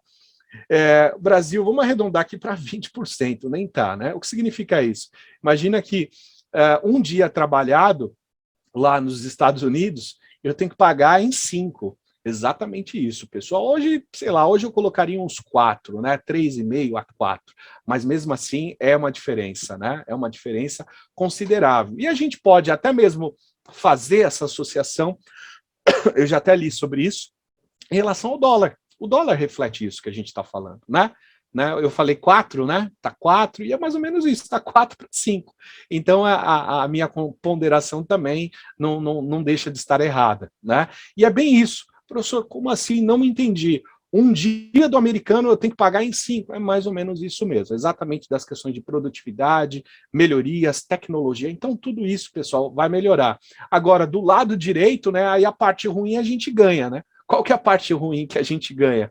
Na aprovação, né? Enquanto que um prazo médio para você aprovar um projeto, é isso que eu quero dizer aqui nesse gráfico, seja nos Estados Unidos ou na Europa, né? Nos Estados Unidos aqui beira um pouquinho de sei lá, quase um ano, né? Você está vendo aqui. Já na Europa, o que acontece? Aqui os dois cubos, um é o prazo médio de obras e o outro é o prazo de licenciamento. Já na Europa, os europeus são um pouco mais conservadores, né, um pouco mais chatão ali, gostam das coisas tudo certinho, então o prazo deles também, tanto de aprovação quanto execução, também é um pouco mais baixo que o nosso, óbvio, né? E o nosso está em 2,5 vezes, né? Então você percebe aí, tanto na parte da aprovação, né, em função da burocracia, né, quanto na parte da execução, né? Aí eu trago até mesmo uma outra comparação. Na parte de infraestrutura, de obra pesada, você vai perceber que o Brasil não faz tão feio assim. Por quê? Porque aí não envolve mão de obra, né? Quando a gente fala de infraestrutura pesada, o que acontece? É mais maquinário, né? A gente tem mais maquinário trabalhando, tabuleiro, ponte, guindaste trabalhando, então você conta nos dedos a quantidade de pessoas que tem ali trabalhando na obra, né? Só um panorama aí para vocês. Então, se a gente pegar aqui esse gráfico aqui, 1 para 3, né? Dependendo, por exemplo, na média geral, né, 1 para 3, né, 33%, tá certo? Então a gente não faz tão feio. Não é à toa, inclusive, que nos Estados Unidos eles contratam as grandes empreiteiras, né, essas principalmente que ficaram aí retidas aí na Lava Jato, acabaram sendo bloqueadas, né, de algumas obras aqui no Brasil, elas foram direto lá para os Estados Unidos e para outros países, né, por ter um domínio, né, da engenharia. A engenharia do país, a engenharia bruta, vamos dizer assim, ela é muito boa, né? Então não é à toa que os Estados Unidos também, alguns países também da Europa, do continente africano, contratam, né? Até mesmo aqui da América Latina, se você for para o Peru aí, você vai para o Chile, tem muita obra aí, obra de arte proveniente, né, de empresas, de grandes empreiteiras, né, daqui do país, tá certo? Bom, em termos de tipo de construção, então eu falei para vocês dos gargalos, falei da indústria da construção civil, né, falei das características, e agora os tipos de construção. Vou falar um pouquinho de cada um, muito breve, né? Primeiro eu tenho artesanal, né? Artesanal, o próprio nome já fala, né? Sempre ligado ao fato empírico, né? Ou seja, a pessoa ela se baseia na questão prática, né? Não estou dizendo que está errado, mas será que não poderia ser feito de uma outra forma, né? De uma forma mais econômica, né? Eu vejo muito isso em canteiro de obra, né? A pessoa olha lá, me vê e tal, o que esse fulano aí vai dar consultoria, vai fazer alguma coisa, etc. e tal. Pô, mas quem é você, né? Eu trabalho nisso há 30 anos, não é isso? Creio eu que vocês já devem ter passado por isso, né? Aí você vai com jeitinho, não, isso começa a explicar, sempre na humildade, sempre, né? Não, mas olha só, mas se você fizesse isso, né? Se você utilizasse um certo sistema construtivo, um certo material, daria mais certo, né? Aí você vai contornando ali até você ganhar, né? O mestre, o pedreiro, né? É assim que faz, né? Eu tenho a tradicional evoluída e a industrializada. Vamos falar um pouquinho de cada uma delas aqui, né? Construções artesanais até hoje, né? Barro, construção tradicional, né? Aqui à direita, então eu já tenho um projeto, né? Alguma coisa técnica que alguém vai seguir. Tradicional evoluída, eu sempre gosto de trazer essa foto aqui, que é o Sesc Pompeia, inclusive ganhou, é uma das 10 melhores construções em concreto armado do mundo, não sei se vocês sabiam, né? Foi inclusive avaliada lá pelo The Guardian, que é o jornal britânico, né? E aí foi publicado, então, da arquiteta brasileira, né, Lina Bobardi, também, na década de 70, então se tornou aí um dos patrimônios, não é à toa que foi tombado aí pelo IPHAN, né? Que é o Instituto de Patrimônio Histórico, né? Essa aqui é a tradicional evoluída. Nós vamos para construção industrializada aqui, né?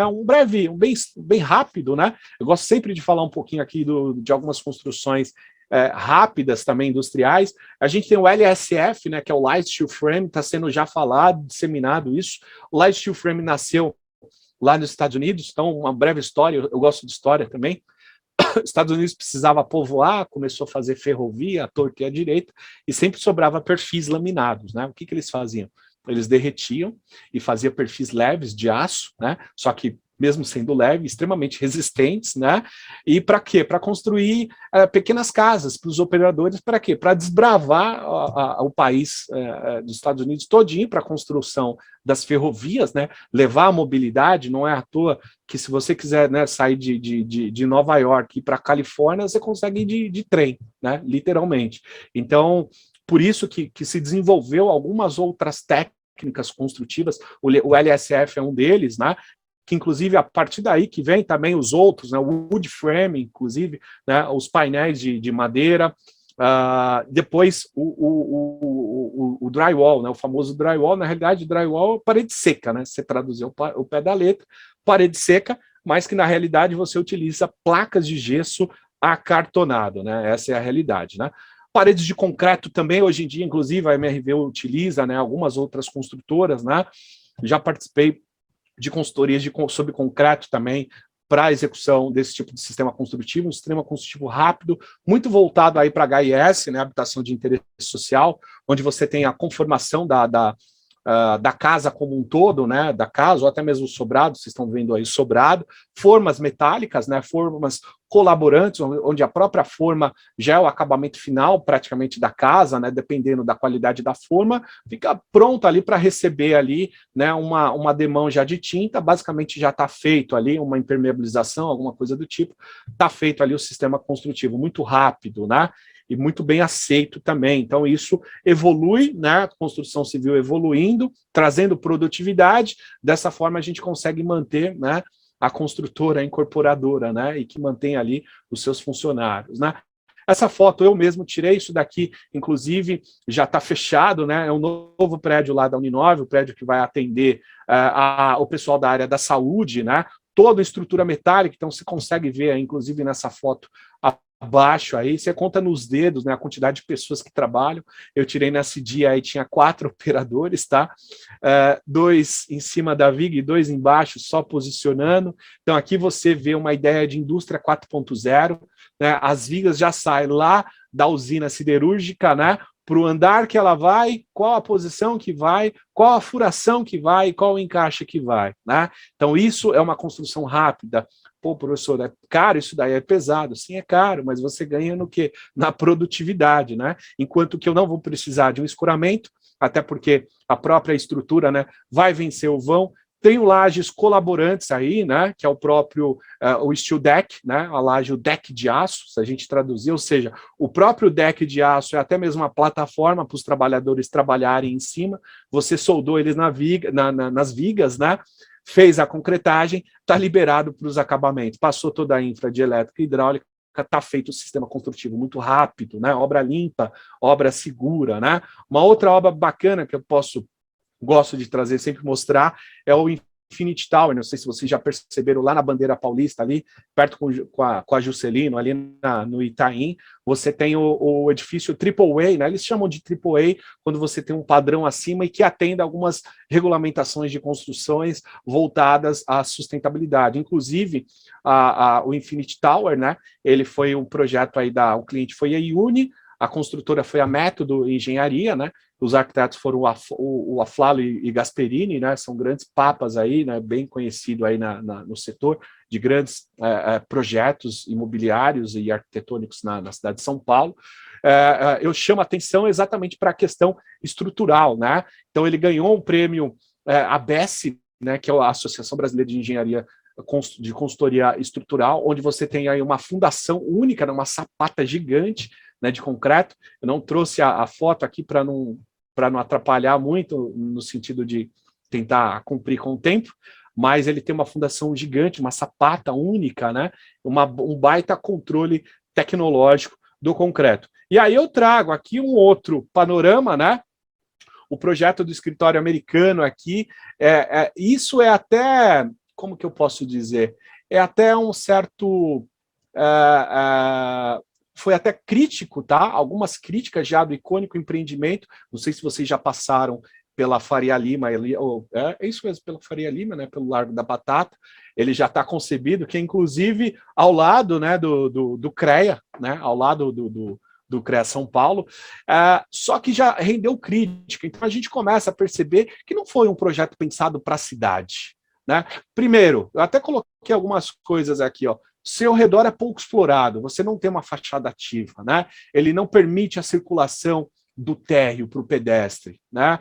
Você tem maiores acessos para carros. Então, hoje em dia, não digo que vai ser um elefante branco, não é isso, até porque vai ser um escritório comercial, mas ele não agregou nada, né?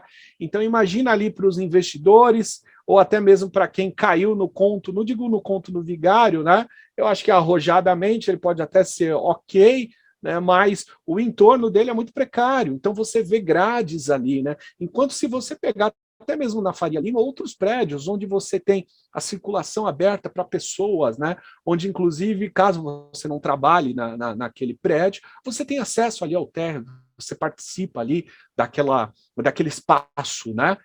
E isso é muito importante hoje, né? Esse eu até trouxe aqui para trazer um sentido reverso da coisa, não foi pensado nas questões do planejamento urbano, né? Para as pessoas.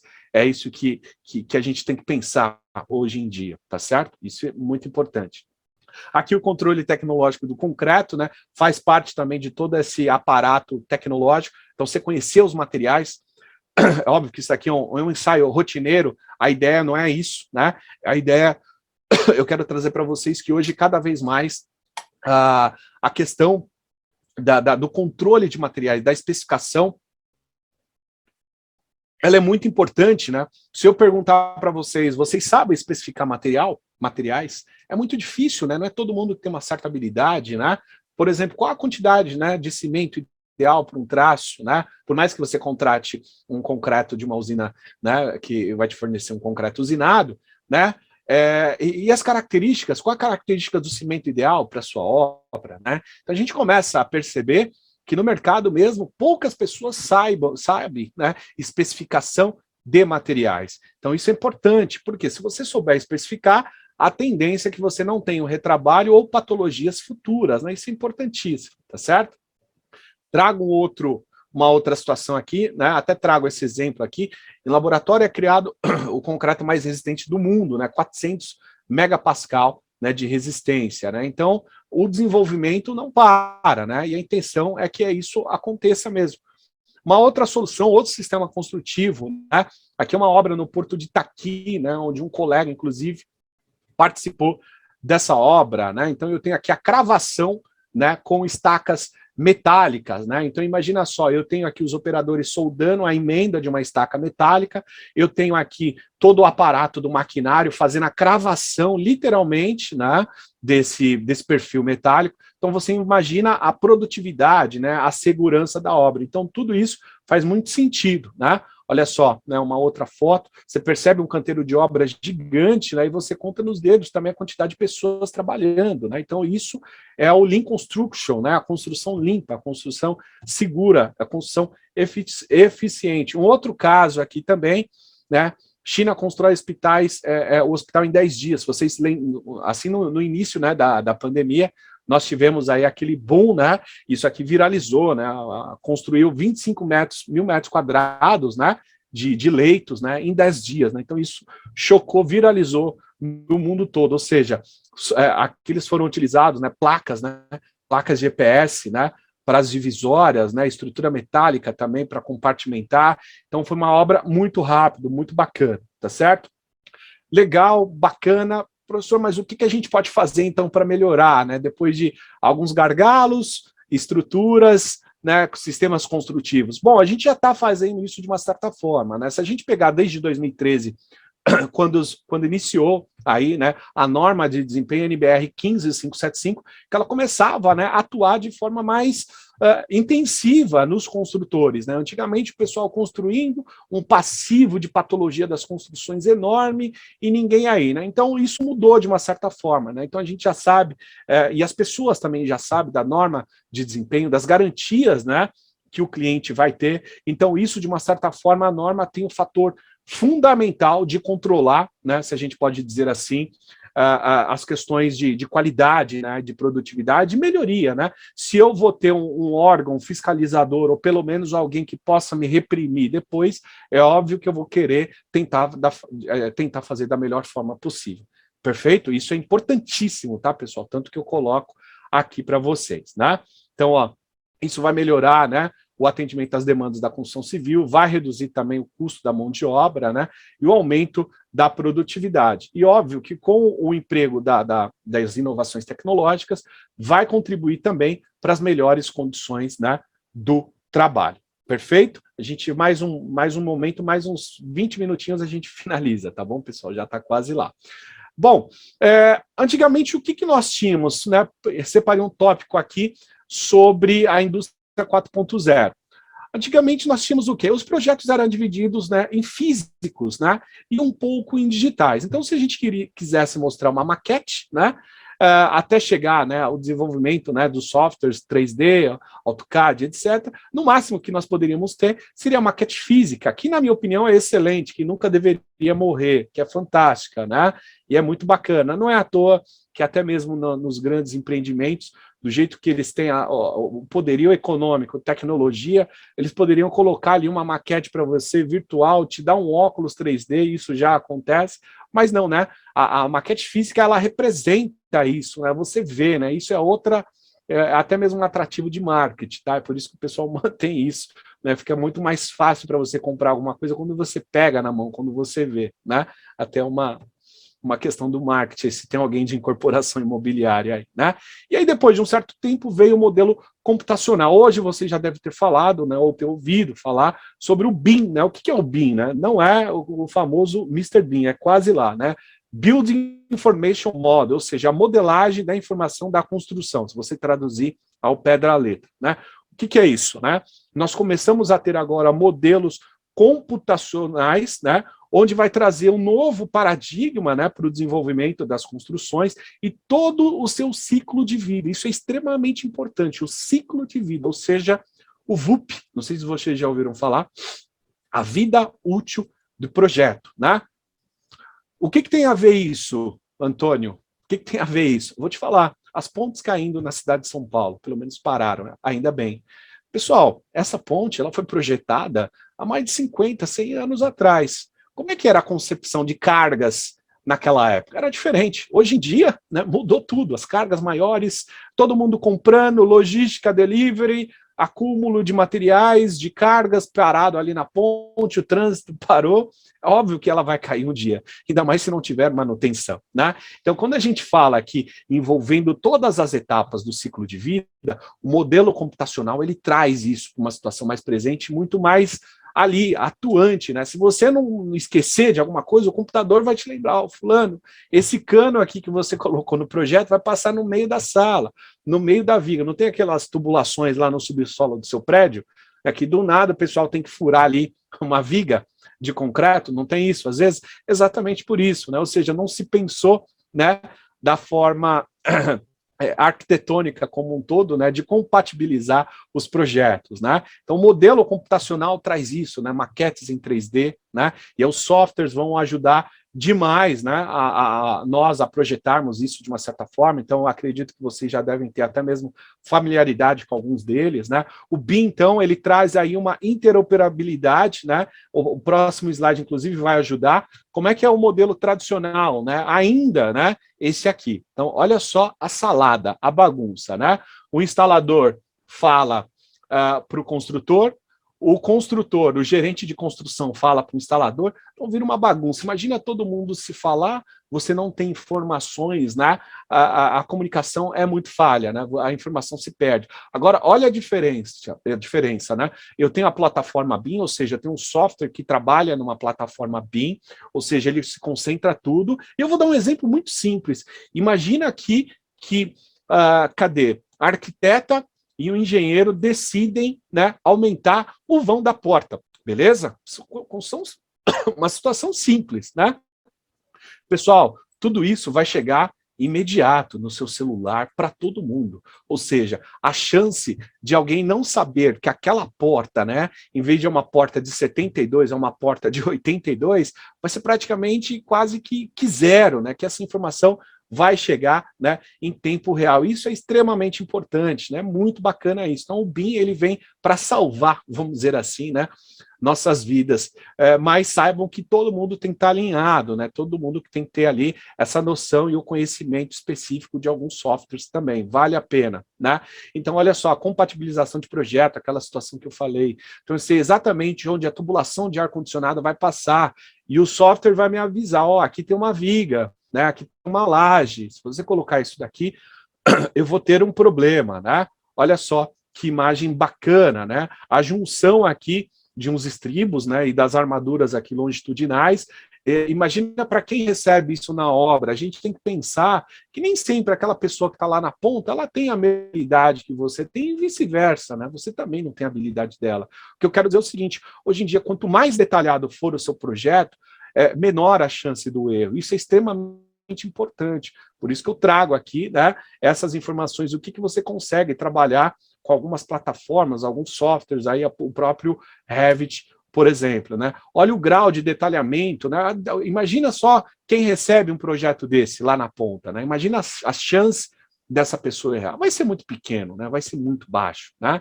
Então, olha só o grau de detalhamento de uma estrutura metálica, né? Uma chapa goussé aí, parafusos, porcas, né? O detalhamento, como é que é o encaixe da viga, como é que essa viga está chegando nessa viga de perímetro aqui, uma viga intermediária, como é que essa cantoneira de junção aqui dessas peças. Então, assim, é fantástico, né? Então, o que você consegue fazer hoje com a tecnologia, né, com softwares, com as plataformas, né, com softwares que rodam na plataforma BIM. Eu coloquei o Revit aqui, né, que é o mais conhecido depois do AutoCAD aí. O CAD está morrendo, né? Está morrendo o modo de dizer, porque hoje você tem o Revit, você tem tudo ali dentro do CAD, tem mais o 2D, você tem o 3D, você tem toda a parte de infraestrutura elétrica, hidráulica, se você comprar ali os plugins, você consegue baixar tudo, né? E ter tudo isso no software. Então, imagina a riqueza e o grau de detalhamento. Olha só que bacana também essa imagem, né? Onde você vê esses nós, esses pontinhos aqui são os nós, né? São os momentos fletores, né? São as tensões maiores que a estrutura vai receber em função da carga, né? Então, imagina para quem está vendo isso, né? Para um calculista, né? Para um engenheiro estrutural que vai fazer. Então, imagina, poxa, bacana, essa incidência aqui de vento maior, olha só, né? Uma ilha de calor aqui demonstrando a intensidade maior da distribuição de cargas, né? Numa periferia ou numa viga. Poxa, será que eu não consigo reverter isso, melhorar, distribuir melhor essa carga? Com certeza, o que vai acontecer? Você lembra lá do VUP. O que vai acontecer? Você vai ter uma maior vida útil do projeto. Lembra sempre disso, né? Que é o que a gente busca, né? Se você perguntar, pô, qual que é a vida útil de um projeto, né? Assim, quanto mais ele durar, melhor ainda, né? Menor o retrabalho, tá certo? Aqui outras mais situações, né? Tubulação, o que é água quente, o que é água fria, né? De onde vem do boiler, o que é a passagem da parte de esgoto. Então, imagina para quem está lá na ponta recebendo uma informação dessa, extremamente rico, né? A chance de erro é fundamental, né? Outra informação aqui também. Até trago aqui a questão também das licitações. Não sei se vocês sabem, mas aqui foi feito um projeto, né? O senador Antônio Anastasia, tá certo, do PSD, ele trouxe aqui esse projeto no novo marco legal para a substituição das licitações, a utilização, né, do BIM, né, da ferramenta BIM. Então, você imagina a possibilidade vamos dizer assim, de diminuir, né, possibilidades de corrupção, né? Poxa, ó, essa viga aqui do monotrilho aqui, né? Aqui, se eu não me engano, é lá para a região da Roberto Marinho. Cara, é vergonhoso, né? Isso aqui era para a Copa. Copa do Mundo, lembra disso? 2014, cara, se você passar lá, tá lá, né? Tudo bem, já voltou, mas imagina o gasto que se teve, retrabalho, e aí mobilidade, dificultando a mobilidade das pessoas, travar. Então, com o software BIM, com certeza vai ajudar. Não vai ter aditivo no contrato. O software vai calcular exatamente a quantidade de aço para você, a quantidade de concreto, né, a quantidade de material que você vai revestir. Então, por isso que as plataformas, né, os softwares, vão ajudar e muito, né? E aí eu trago algumas outras informações, canteiro de obra inteligente, né? Até tinha comentado também isso numa outra situação, onde vai monitorar as entregas, a execução, né, da obra, a utilização de drones, né, já é uma realidade, né? Softwares, até capacete inteligente, o capacete do colega aqui, com um dispositivo onde ele vai emitir um sinal se ele estiver passando de algum anteparo, que ele possa bater a cabeça, alguma coisa do tipo, né? Sensores, olha só, você vai com o seu iPad aqui, já com o projeto descarregado no iPad, e você vai varrendo com o óculos 3D, esse óculos já vai jogando para o iPad, e o iPad já vai falando, o iPad não, o software já vai te dizendo, né? A produtividade, aqui falta você executar essa viga, falta executar isso, você já fez 50% da sua obra. Olha que coisa louca, e que já é real, pessoal, hoje em dia com Big Data, né? A análise de dados, que é extremamente importante, já é uma realidade, né? Se você entrar no seu celular hoje, né, buscar algum item que você tem interesse, no seu e-mail já vai vir, né? Já vai ter um algoritmo inteligente que vai te mandar lá aquele tênis que você gosta, que você quer comprar, né? E automaticamente essas tecnologias também é trazida para o ambiente nosso, o ambiente do canteiro de obra, né, para o ambiente do analytics, né, da estrutura na nuvem, do processamento. Então você já vai ter softwares, né, se conversando, né, na comunicação em rede, gestores e obra, tudo isso tende a diminuir, né, os gargalos, né? Então você cria aí uma situação única, né, desde o fornecedor, indústria, né, e com isso você diminui também o quê? A geração de resíduos, tende a você, né, suprir a cadeia, diminuindo também os resíduos, né. Então aqui aquela situação que eu comentei, né, tecnologia parece uma coisa aqui de outro mundo, mas isso é real, tá, pessoal? Já uma realidade nos canteiros, pode ter certeza, né? Tendo a sua obra dinheiro, não vai acontecer, né? Olha só que bacana, 2 operadores aqui, inclusive esse vídeo você consegue ver depois no YouTube, tá aqui, tá? Não vou colocar aqui para não atrapalhar, mas o que nós temos? Esses operadores estão com um projeto, olha só que bacana isso, né? no óculos 3D, eles olham para o ambiente do piso e ele sabe exatamente onde eles vão soltar a marcação dos montantes, né, das guias montantes e fechamento, né? Olha só que bacana isso, ou seja, a obra vai ficar no esquadro, né? Literalmente, né? Sensores, o IoT que eu comentei. Então imagina, né? Você tem um sensor dentro de uma tubulação de concreto e esse sensor vai mandar informações para vocês para verificar se não houve fadiga, né, nesse tubo de concreto que você colocou lá para ser executado, por uma caixa de esgoto, seja lá o que for, né? Então, os sensores já é uma realidade também na área da concretagem e vai ajudar também a redução, né, de patologia. Então, imagina aqui, ó, 91%, 98%, opa, está quase entrando em fadiga, né? Eu preciso verificar o que eu tenho ali. Né? Eu tenho uma carga muito pesada ali naquela estrada. Né? Então, olha só como a tecnologia vai nos ajudar a prevenir. Se eu vou ter prevenção, eu vou economizar. Né? Então, essa é a intenção, é isso que o governo tem que partir, né? Partir para a educação, partir para a tecnologia eficiente, né? Tornar o país mais eficiente. É assim que a gente vai conseguir, né, conquistar de uma certa forma e tornar a nossa, por que não, a nossa engenharia, a nossa arquitetura a melhor do mundo, né? Não sou bem ambicioso e não está difícil não, né? Porque os brasileiros querem, né? Então a gente precisa ali de um empurrãozinho para isso acontecer. Pessoal, em cima, né, em time aí, 4 minutinhos, o Maurício me deu 1h20, agora são 8h25, né?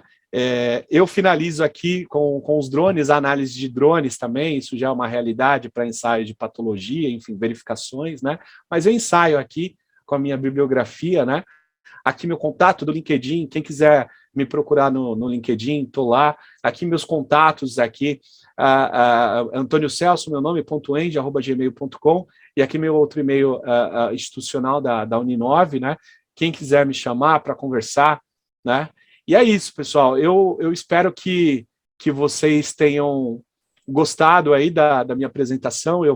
Parei a minha apresentação e fico disponível aí, quem quiser conversar, perguntar alguma coisa aí. Espero que vocês tenham gostado. Desculpa pelo jeito, né? Meio rápido demais de querer explicar, mas é o meu jeito mesmo. Eu tento sempre trazer informação de tecnologia, de economia, sustentabilidade, novos materiais construtivos, a indústria da construção civil, como é que funciona, o gerenciamento como um todo. As minhas aulas são assim, bem interativas mesmo, não deixo o aluno respirar. Espero que vocês tenham aproveitado aí. Desculpa alguma coisa aí, pessoal. Maurício, quiser tocar aí. Não, tranquilo. Olha, o que eu ia te falar, Antônio Celso, é o teu perfil, cara. Eu já te conheço, né? Eu sei que você é assim, você é 220 o tempo todo. Eu não assisti nenhuma aula sua ainda, vamos chamar assim, da graduação, ainda não, né? Mas eu conheço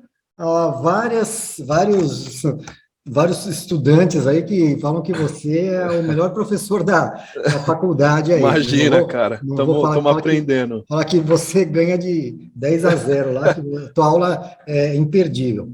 Se for assim, então, você abriu brecha, um dos melhores calculistas aí que eu conheço aí, ó, Mauricião aí, ó. Não é não, cara, pelo amor de Deus, cara, que fala longe disso. Mas uma coisa muito, muito legal aí é justamente essa dinâmica, né, que é um diferencial seu, isso aí, ninguém fica com sono na sua palestra, e você sempre estoura o seu tempo, cara, não tem jeito, cara. Eu tentei controlar aqui, eu tava com meu iPad aqui, com meu celular eu vi que você olhava aí, eu falei, que o Ari não me cutucou ainda aqui, né, o Ari que cuida da transmissão. Mas temos aqui, ó, tem um colega aqui que ele está olhando aí para nós, aí o Aldemir. Ele é um cara meticuloso, cara. Esse cara é um cara que você precisa conhecer também. Legal, Aldemir. Você vai ver, cara, é gente boa demais. Eu tô até vendo aqui que ele colocou várias informações. É quando eles mandam no chat. Você vai falando e ele vai comentando, ele vai falando. Perfeito, cara. Então você vê que ele já vai colhendo informação e ele é assim o tempo todo, é que nem você, cara. Legal. Boa. E depois ele tem uma peculiaridade também, nós temos vamos chamar assim, um gosto comum aí sobre uma bebida nacional aí muito, muito tradicional, e a gente gosta de conversar legal. sobre isso e apreciar uma boa cachaçinha, né? Muito bom. Momentos que nos permitem. Muito bom, verdade. Então, você viu que o Aldemir, eu vou até colocar aqui no bate-papo, né? Ele comentou, né, a respeito do drywall, né? Ele teve origem já no Isso. século XIX. Olha só, cara. Olha só. Olha como ele já foi buscar essa informação. Exatamente, cara. Legal. Vai ilustrando a tua palestra, né? Acho que quem quiser olhar aí também nos bate-papos. Perfeito. E no Brasil, então você vê que no Brasil chegou em 1970, né? Você vê como a gente está um pouquinho atrasado. Quase um século, 90 anos aí de diferença. É uma coisa bem legal, né? Então é bom que o interesse das pessoas quando estão assistindo nos trazem benefícios muito grandes, porque isso são informações que podem ajudar depois. Num outro momento você vai lembrar disso, você vai colocar uma palestra lá na frente e você vai colocar esses dados com mais precisão, né? Verdade. E não sei se o seu Aldemir quer comentar alguma coisa, se ele quiser abrir o áudio aí, não sei se seu Aldemir, a gente se quiser, pode ficar à vontade. Viu? Eu gosto muito de aprender com os alunos, cara, isso me ajuda muito, cara. O seu Aldemir eu dispenso. Desculpa aí, Aldemir. Comprei 3 cachaça novas, tá, Maurício? Muito bom, vamos fazer uma degustação. Depois eu vou experimentar, é uma produção nova do Rio Grande do Sul, pessoal novo que está vindo para o mercado, né? E depois eu vou, se for bom, eu aviso os amigos. Muito bom, então. Antônio, você comentou a questão da construção civil. Perfeito. Existe um movimento dos FIIs, né, atualmente, que tem buscado muito investidores e investimento aqui no Brasil. Esse movimento dos FIIs, você acha que é uma bolha ou realmente é algo que veio para ficar? Você pode só me traduzir, porque é tanta coisa. Fundo de investimento imobiliário. Tá, vamos lá. Já li sobre isso, sim. O que acontece? Com a questão da alta da inflação, isso vai começar a pesar, Aldemir, no meu mero conhecimento da economia. Ainda tem possibilidade? Tem. O que as incorporadoras estão buscando agora, né? Tá para ser mudado o plano diretor. A primeira coisa, quando a gente começa a falar de construção que vai fazer isso, eu meio que separo, né? Eu começo a ouvir muita coisa. Primeira coisa, o que o legislador fala? O que o plano diretor fala? Está para ser mudado, inclusive essa semana foi comentado. Por que eu estou dizendo isso? A tendência das cidades, elas começar a ter uma atenção maior para o planejamento urbano. Por isso que eu bati muito nessa tecla. E a gente pensar no planejamento urbano é pensar nas pessoas morarem no centro. Porém, isso não aconteceu. Isso não aconteceu. Falaram que ia acontecer isso, tiraram as vagas dos imóveis na região central, exatamente para beneficiar, mas a gentrificação continua. O que é gentrificação? Eu aumento, né, a especulação imobiliária aumenta demais o valor, e a pessoa que precisa trabalhar, que vem da região periférica, ela tem que voltar, então fica numa situação sem sentido. Então, eu falo da questão do planejamento urbano, vai ser primordial. Então, isso primeiro vai demandar esse estudo para depois os investimentos imobiliários começarem a pensar de que forma eles vão começar a atuar, a pensar nisso. Porque isso vai impactar. Nós já não temos mais terrenos em São Paulo, como eu comentei, né? O processo de concepção, desde a compra de uma quadra até o lançamento e concepção como um todo, é aquilo que a gente colocou. Fonte Sebic, tá? Não é o Antônio Celso que está falando, é de 5 a 8 anos, você com certeza tem a sua expertise, deve saber disso, demora muito, eu tenho que comprar tudo aquilo, e não tem. Se você me falar um terreno que existe hoje em São Paulo limpo, nós não temos, né? Eu tenho as áreas extremamente adensadas, um planejamento urbano mal concebido lá atrás, é por isso que hoje nós estamos engateando com as questões do metrô. Poxa, se a gente pegar Buenos Aires, os caras começaram o metrô em termos de poderio aquisitivo, né? Eles têm a malha ferroviária deles muito maior que a nossa, né? E a gente está patinando. E aí, para você conceber metrô hoje, ou é subterrâneo ou aéreo, né? Subterrâneo é uma fortuna. Aéreo, você tem as desapropriações, né? Então, a gente começa a perceber, se a gente começa a pensar a questão da incorporação imobiliária, dos investimentos, ele vai chegar uma hora que ele vai começar a ser brecado pela questão da falta do planejamento urbano, o Ari. É dessa forma que, Ademir, desculpa, é dessa forma que eu penso, né, que antes de começar a pensar nesse movimento, é o que vai demandar, vão ser os interesses urbanos, né, da população. E isso raramente algum político comenta, o Aldemir. Tá? Não sei se era isso que eu queria que... Não, porque assim, nós vivemos um momento de aumento dos FIIs, né? Então, há um interesse. Mas esse interesse, ele está voltado hoje para os empreendimentos logísticos, né? Perfeito. Isso é uma realidade. Essa é a bolha do momento. Não é a bolha, é o fenômeno que nós temos. Tá? Exato.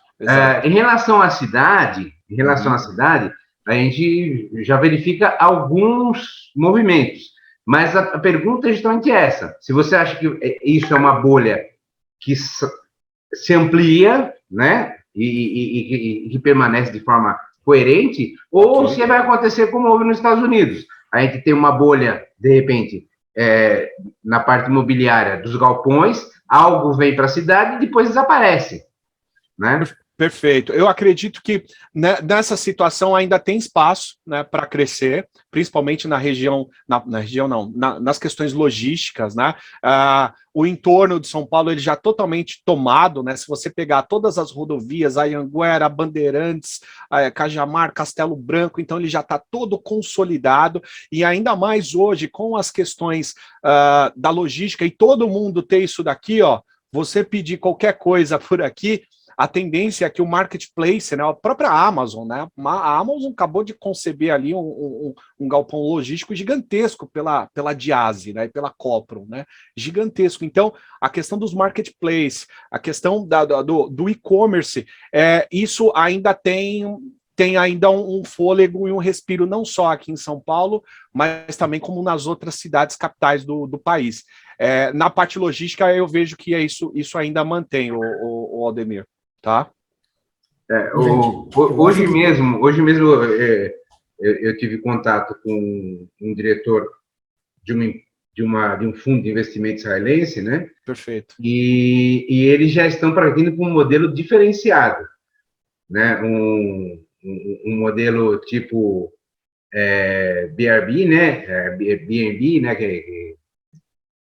Esqueci o nome da palavra adequada, aquele um tipo de uma parte hotel, né? Sim. E já voltado para o centro de São Paulo, né? Uhum. Eu tenho uma história muito com o centro de São Paulo, porque eu sempre trabalhei na PM, na região central. No começo de carreira foi lá, e no Bombeiro Legal. também, né? Legal, Aldemir. E atualmente a gente está trabalhando na regularização de um prédio que é obra do Niemeyer, uma obra da década de 50. Uhum. Né? A gente está tentando regularizar esse prédio.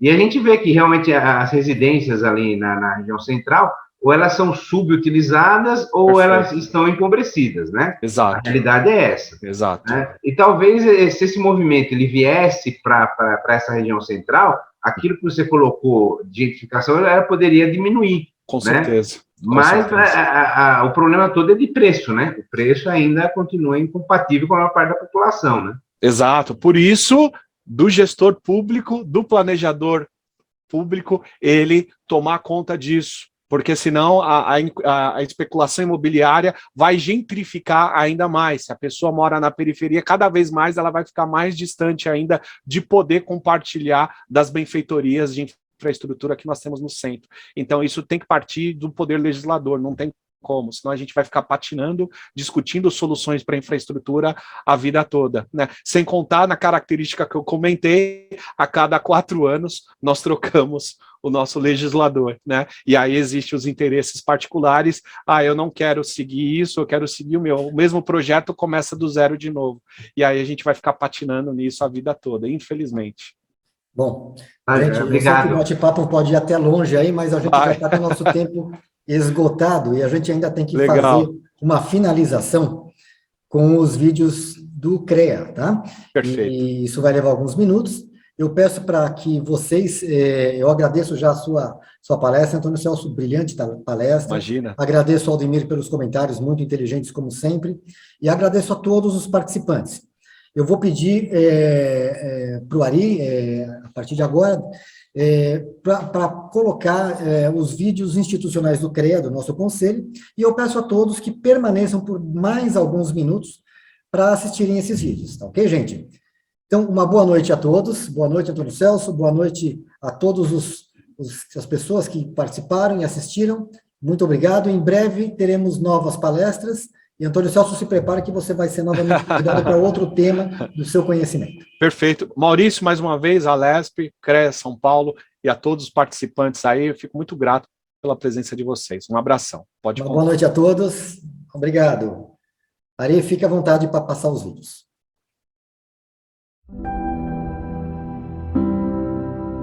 O que move um engenheiro? Tudo o que ele estudou? As vocações que ele tem? O que ele faz de diferente? É a profissão com maior número de especializações. São tantas. É como poder escolher e ser o que quiser dentro da engenharia. Do desejo sonhado de criança ao encontro das verdadeiras aspirações. O engenheiro é desbravador por natureza. Tem muitos interesses. Estudou muitas disciplinas. Reúne em si mesmo várias habilidades e conhecimentos. Ciências, matemática, física, criatividade. E o olhar investigativo às novas descobertas. Dos rabiscos, o engenheiro começa o seu entendimento de projeto. Racional demais? Não. Racional e intuitivo. Não existe criação sem a intuição. Não é por acaso que a palavra engenheiro veio do antigo francês e do latim para significar talento, inventividade, destreza incomum. A capacidade de encontrar soluções para problemas tecnológicos, práticos e muitas vezes complexos. A engenharia é um trabalho de largo fôlego. Toda construção é aberta à possibilidade de progredir. Na química, na energia, na infraestrutura, na produção das indústrias, na agronomia, nas geociências, nos alimentos, em todos os campos úteis à sociedade. A engenharia está em quase tudo que você imaginar. Tem sempre um engenheiro fazendo mais por você. CREA São Paulo. O CREA São Paulo fiscaliza, orienta e habilita o exercício profissional dos engenheiros. O mundo percebeu que é preciso mudar. A engenharia, agronomia e geociências fazem o que é essencial à vida e, com visão de futuro, estão na liderança da retomada econômica. Diante de tantas mudanças, o CREA São Paulo iniciou sua própria transformação para estar cada vez mais próximo aos profissionais e atuante na segurança da sociedade. Faça parte da transformação do CREA São Paulo.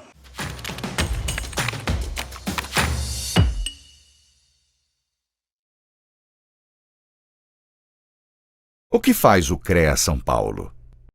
O CREA São Paulo é o Conselho Regional de Engenharia e Agronomia do Estado de São Paulo, uma autarquia federal e o maior conselho profissional da América Latina, ao lado das instituições de ensino que capacitam e das entidades de classe que defendem os direitos trabalhistas e promovem ações de valorização. O papel do Conselho é registrar, habilitar e fiscalizar o exercício de profissionais da engenharia, agronomia e geociências no âmbito paulista. Com isso, o CREA São Paulo impede que leigos ou indivíduos não habilitados exerçam atividades exclusivas de profissionais da área tecnológica, garantindo a segurança de toda a sociedade. CREA São Paulo. Fiscalização. Boa para o profissional, essencial para a sociedade. O plenário e as 8 câmaras do CREA São Paulo. Vamos conhecer um pouco mais sobre a estrutura e o funcionamento do CREA São Paulo. O Conselho é um órgão colegiado formado por um plenário com mais de 250 conselheiros, representantes de entidades de classe, instituições de ensino e sindicatos registrados no CREA São Paulo. Os conselheiros dividem-se em 8 câmaras especializadas. Existe a Câmara Especializada de Agronomia, Engenharia Civil, Engenharia Elétrica, Engenharia Mecânica e Metalúrgica, Engenharia Química Química, Engenharia de Agrimensura, Engenharia de Segurança do Trabalho e Geologia e Engenharia de Minas. Tanto as câmaras quanto o plenário reúnem-se mensalmente. Nessas reuniões é que os conselheiros julgam os diversos processos ligados à fiscalização, registro, atribuições profissionais, entre outros assuntos. Essa composição diversificada permite a ampla discussão do papel do Conselho em suas mais diferentes perspectivas. CREA São Paulo. Fiscalização. Boa para o profissional, essencial para a sociedade. Funções do Conselho de Classe, Associação e Sindicato. São comuns as dúvidas a respeito do papel de cada instituição na vida do profissional. Para ajudar os engenheiros, agrônomos, tecnólogos e profissionais das geociências, vamos falar quais as responsabilidades do Conselho de Classe, da Associação e do Sindicato. O Conselho de Classe, como o CREA São Paulo, é quem habilita o profissional e fiscaliza suas atividades em defesa da sociedade. A associação é responsável pela valorização profissional. É ela quem realiza palestras, cursos, eventos e atividades sociais de integração. E o sindicato é quem defende os interesses trabalhistas, como questões salariais. É graças ao Conselho de Classe, como o CREA São Paulo, que leigos são proibidos de realizar obras e serviços técnicos das áreas de engenharia, agronomia e geociências. Procure a entidade de classe de sua categoria ou região e siga o CREA São Paulo nas redes sociais. CREA São Paulo. Fiscalização. Boa para o profissional. Essencial para a sociedade. O que é o registro profissional? Engenheiros, agrônomos, geólogos, geógrafos, meteorologistas e tecnólogos em profissões da área tecnológica precisam estar registrados no CREA São Paulo para exercer suas atividades. O registro obrigatório por lei pode ser provisório para profissionais recém-formados e válido por 1 ano. Temporário para diplomados no exterior, que têm contrato por tempo determinado no Brasil, e definitivo para profissionais já diplomados. Para a emissão do registro é obrigatório que tanto a escola quanto o curso estejam cadastrados no CREA São Paulo. Sem a exigência do registro, qualquer um poderia executar obras e serviços que exigem autoconhecimento técnico, colocando a população em risco. CREA São Paulo. Fiscalização. Boa para o profissional, essencial para a sociedade. O que é a ART?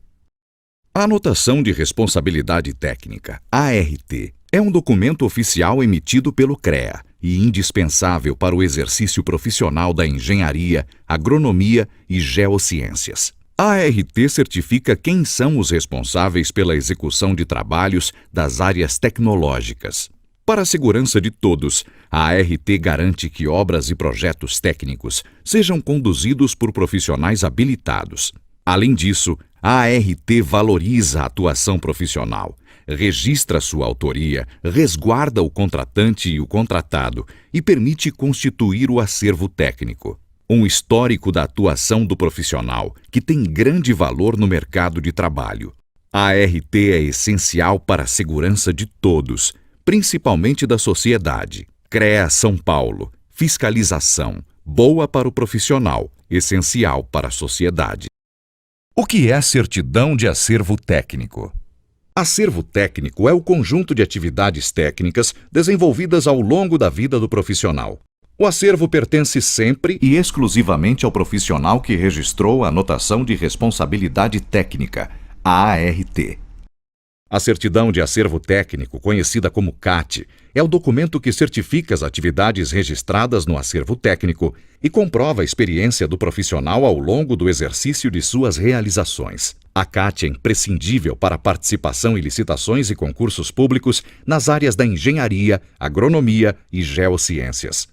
A solicitação da Certidão de Acervo Técnico é feita online. Consulte no site do CREA São Paulo os documentos necessários. CREA São Paulo. Fiscalização. Boa para o profissional, essencial para a sociedade.